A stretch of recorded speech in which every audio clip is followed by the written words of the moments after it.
కేవలం 7,999K up to 10 kgs వరకు బరువు తగ్గి అధిక బరువు నుంచి వచ్చే ప్రధాన సమస్యలను దూరం చేసుకోండి. అనుష్క టాలీవుడ్ ప్రేక్షకులతో టచ్ లోకి వచ్చి దాదాపు 2 ఏళ్లు అయిపోతోంది.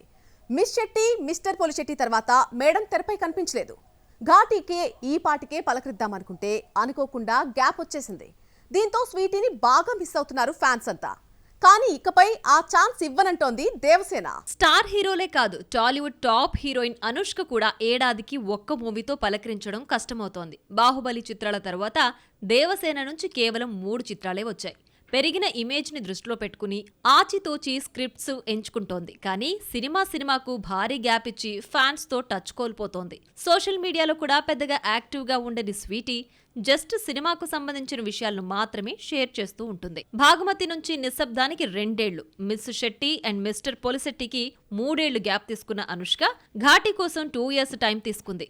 అన్నీ అనుకున్నట్టే జరిగితే ఈ పాటికే థియేటర్లోకి బొమ్మ పలకరించేది. కానీ జూలైకి పోస్ట్ పోన్ అయింది. ఇప్పటి వరకు అభిమానులతో ర్యాపో మిస్ అయిన అనుష్క ఈసారి ఏడాదికి ఓ మూవీతో పలకరించేటట్లే కనిపిస్తోంది.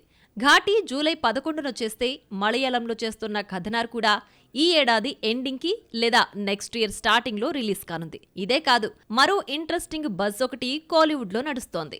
లోకేష్ సినిమాటిక్ యూనివర్స్ లోకి క్వీన్ అనుష్క ఎంటర్ కాబోతోందని లేటెస్ట్ బజ్. ప్రస్తుతం కూలీ కంప్లీట్ చేసిన లోకేష్ కనకరాజ్ నెక్స్ట్ ఖైదీ 2ని పట్టాలెక్కించనున్నాడు. ఇందులో పవర్ఫుల్ ఉమెన్ రోల్ కోసం ఈ అరుంధతిని అప్రోచ్ అయ్యాడట లోకి. స్టోరీ నచ్చడంతో అనుష్క గ్రీన్ సిగ్నల్ ఇచ్చినట్లు టాక్ నడుస్తోంది.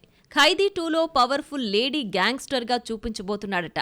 కాగా గతంలో కార్తీ, అనుష్క అలెక్స్ పాండ్యన్ అనే చిత్రంలో నటించారు. సగుని, ఊపిరిలో గెస్ట్ అపీరెన్స్ ఇచ్చింది ఈ కన్నడ కస్తూరి. నిజంగా ఎల్సీయూలో స్వీటీ కన్ఫర్మ్ అయితే పుష్కర కాలం తర్వాత కార్తీ, అనుష్క జోడీ తెరపై సందడి చేయనుంది. ఇవి రూమర్సా రియలా తెలియాలంటే లోకి క్లారిటీ ఇస్తాడేమో చూడాలి.